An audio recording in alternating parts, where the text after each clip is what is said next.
मोर्चा घेऊन आले की 3 वर्ष झाले सतत आमच्या मोहर प्रतिमामध्ये ना पानी मतलब पानी भर जाता है नीचे पार्किंग में और बहुत ज़्यादा पानी रहता है और लिफ्ट पूरी बंद करना पड़ता है और बहुत परेशानी क्योंकि वो पानी के साथ जहरीले सांप बिच्छू बहुत कुछ होता है। और हमको तो 4 दिन तक बहुत परेशानी हुई क्योंकि लिफ्ट भी पूरा बंद था तो हम लोग नीचे नहीं जा पा रहे थे। पीने का पानी भी हमको नहीं मिल रहा था तो हमने बहुत मुश्किल से और 3-4 दिन हम लोगों ने बहुत परेशानियों का सामना किया। तो इसके लिए हम लोग यहाँ पर आए हुए हैं। इसकी क्या वजह है? आपने इससे पहले भी कुछ शिकायत दर्ज की थी क्या? हाँ, इसके पहले भी हमारे सोसाइटी की तरफ से शिकायत दर्ज कराई गई थी बट उसके ऊपर अभी तक कोई एक्शन नहीं लिया गया है।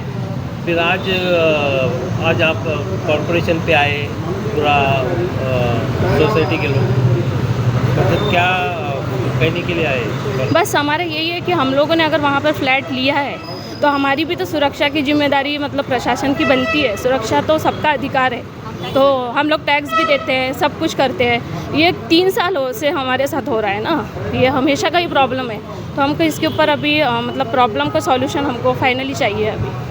आपका नाम? मेरा नाम प्रणीता प्रशांत हेरपुडे।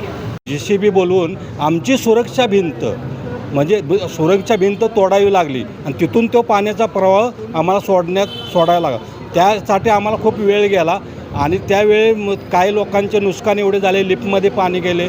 त्यामुळे काय झालं, आम्ही साहेब 24 लाख रुपये आमचा वर्षाला टॅक्स आम्ही नगरपालिकेला देतो पण त्या टॅक्सची आम्हाला काही सुविधा भेटत नाही। आज आम्ही कुणाच्या म्हणजे नगरपालिकेकडे एवढे निवेदन देऊन सर्व काय करून सुद्धा जर आमच्याकडे लक्ष देत नसेल तर आम्ही 2000 लोकांनी काय जीव मुठीत धरून बसायचं का?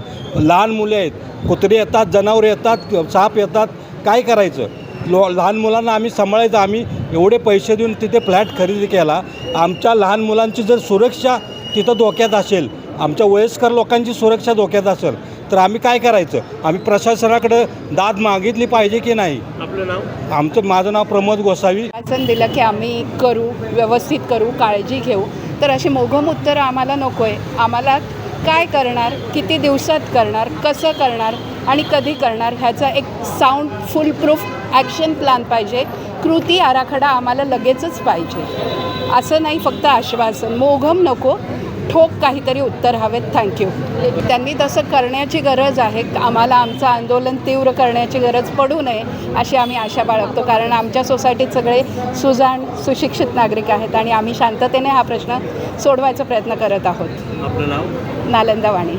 सुंदर आहे परिसर, म्हणजे पुण्या किंवा मुंबईपेक्षा म्हणायला गेलं तर इथलं वातावरण हे खूप जास्त आल्हाददायक आहे। गरमी अजिबात होत नाही आणि पावसाचा पण जो काही प्रमाण आहे तोही आमच्यासाठी खूप नॉर्मल आहे। बट जो काही नैसर्गिक आपत्ती येते त्या नैसर्गिक आपत्तीचं प्रशासन पूर्णपणे त्याचा म्हणतात ना एक प्रयोजन किंवा नियोजन करायला हवं आहे। ते त्या पद्धतीनं असं आम्हाला 3 वर्षात तरी ते कळून आलेलं आहे की ते करत नाही आहेत। हा झाला एक मुद्दा। पण आता आमची जी भिंत पडण्यात आलेली आहे त्याच्यानंतर भटक्या कुत्र्यांचा आमच्या सोसायटीला देखील तितकाच त्रास होतो आणि त्या 2 वर्षापासून भटक्या कुत्र्यांसाठी पण खूप जास्त त्रासिक होतो कारण की सगळी भटकी कुत्री लहान मुलं आहेत, लहान मुलांवरती त्यांनी अटॅक्स केलेले आहेत, म्हाताऱ्या माणसांवरती पण त्यांनी अटॅक्स केलेले आहेत। ह्या गोष्टीचा प्रशासनाने पण ॲक्च्युली आमची काळजी घ्यायला पाहिजे आणि हा सगळा त्रास पावसाची एक भिंत पाडल्यामुळे देखील आमच्यामुळे होतो आहे। अजून तरी अधिकाऱ्यांनी आम्हाला आश्वासन तरी दिलेलं आहे की बाबा ते ह्याच्या जो काही प्रॉब्लेम्स होता त्याचा ते प्रॉब्लेम सॉल्व्ह करण्याचा पूर्ण प्रयत्न करतील। आता आम्ही फक्त वाट बघतोय की ॲटलिस्ट लवकरात लवकर त्यांनी आमचे जे काही प्रॉब्लेम्स आहेत पाण्यामुळे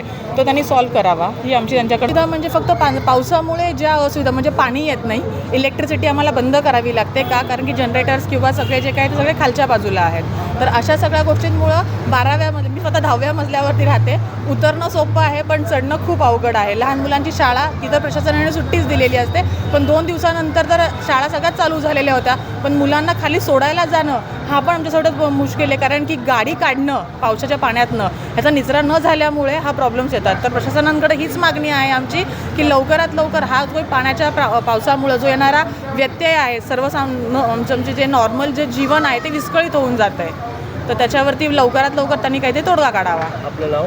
माझं नाव दीप्ती जितेश कडू. जे काही झालेलं आहे ते पाऊस अतिवृष्टी झाल्यामुळे झालेला आहे असं निदर्शनास येत आहे. परंतु नागरिकांना जे काही त्रास झाला आहे त्याच्याबद्दल प्रशासन अत्यंत दिलगिरी व्यक्त करत आहे. माननीय मुख्याधिकारी साहेबांच्या उपस्थितीमध्ये उद्या सकाळपासूनच त्याची स्थळपाहणी होईल आणि याच्यावरती अत्यंत अशा चांगल्या उपाययोजना राबवता येतील जेणेकरून नागरिकांना नंतरच्या वृष्टीमध्ये असा काही त्रास होणार नाही. नेमकं हे झालं कशामुळं, काय नेमकं कारण, त्याचं कारण शोधलं? तुम्ही सांगा.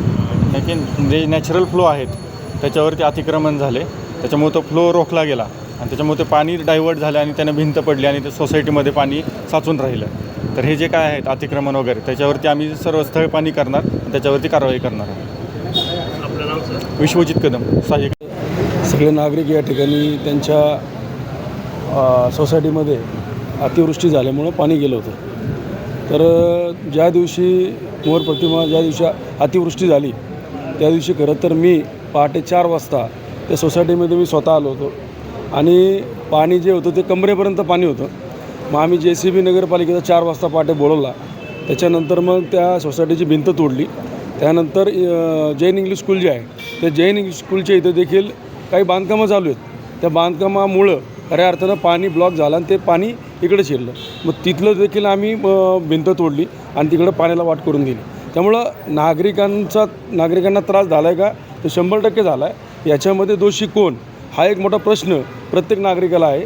तर आमची याच्या आधी मागे एक बैठक झाली, मीटिंग झाली. त्या मीटिंगमध्ये आम्ही सगळा सर्वे केलेला आहे. याच्यामध्ये काय झालं की पूर्वी जी बांधकामं झालेली आहेत ती बांधकामं व्यवस्थित झालेली नाही, अतिक्रमण झालेली आहेत आणि अनेक जणांनी ओढ्यावरती अतिक्रमण केल्यामुळं जो 15-20 फुटाचा ओढा होता तो 5-5 फुटाचा ओढा झाला आहे. त्यामुळे पाण्याला सोर्सच आला नाही कुठं जायला. त्यामुळे खऱ्या अर्थानं पाणी हे सगळीकडं घुसलेलं आहे आणि काही जे बिल्डर आहेत त्यांनी ओढ्यावरती बांधकाम केलेलं आहे. त्याच्यावर देखील आम्ही पुढील काळामध्ये केसेस करणार आहोत, कारवाई करणार आहोत. त्यामुळं या नागरिकांना त्रास झाला आहे का तर 100% झालेला आहे. पण हा पण एक प्रश्न आहे की जो 1 महिन्यामध्ये पाऊस पडायला पाहिजे तो 1 दिवसात पाऊस पडला. त्याच्यामुळं हा खऱ्या अर्थानं प्रश्न झाला आहे. पण आम्ही लोकप्रतिनिधी म्हणून कुठंही या नागरिकांच्या मदतीसाठी कुठेही कमी पडलेलं नाही आहे. आम्ही त्यांनी बोलवलं किंवा बोलवलं देखील नाही पण आम्ही तिथं हजर झालो होतो. अशी परिस्थिती. गाड्या आधीच त्यांना सांगितलं होतं बाहेर काढा. अनेक गाड्या, एकच गाडी फक्त तिथं त्यांच्या कंपाऊंडमध्ये होती, बाकी सगळ्या गाड्या त्यांनी बाहेर काढलेल्या होत्या. आधी त्यांना कल्पना दिली होती, सगळ्या गाड्या बाहेर होत्या, एकच गाडी आतमध्ये होती. ती कोण ते बाहेर गेली होती कुठंतरी, त्यामुळे ती गाडी काय बाहेर काढता आलेली नाही.